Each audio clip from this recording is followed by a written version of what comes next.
जर तुम्ही diploma student आहेत आणि जर तुम्ही करिअरच्या संधी शोधताय तर डिप्लोमा स्टुडंटसाठी खूप छान छान संधी अवेलेबल आहेत आय टी मार्केटमध्ये. पण त्याच्यामध्ये सुरुवातीला तुम्हाला मी हे सांगेल की टेक्निकल सपोर्टचे जॉब, ज्याच्यामध्ये जावा डेव्हलपमेंटसाठीचा सपोर्ट असेल किंवा टेस्टिंगसाठीचा सपोर्ट असेल, हे जॉब्स सध्या मार्केटमध्ये अवेलेबल आहेत.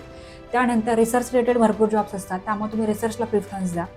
त्यानंतर इम्पॉर्टंट आहेत की डेटा रिलेटेड जॉबमध्ये सुद्धा खूप सगळ्या इंटर्नशिप्स अवेलेबल आहेत.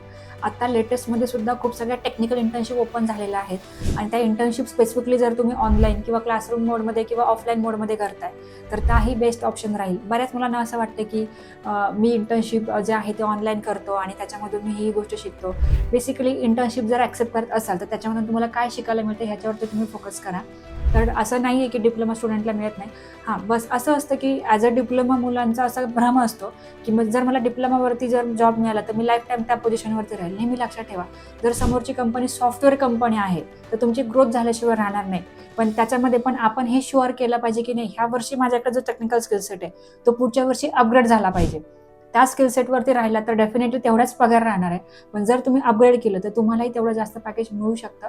त्यामुळं मला असं म्हणायचं आहे की डिग्रीला लगेच प्रिफरन्स देण्यापेक्षा आधी तुम्ही इंटर्नशिप्स करा. इंटर्नशिप्समधून खूप सगळ्या गोष्टी शिका आणि त्यामधून तुम्हाला हे कळेल की तुमच्यासाठी बेस्ट काय आहे. आणि त्यानंतर तुम्ही डिग्री साईड बाय साईडही करू शकता.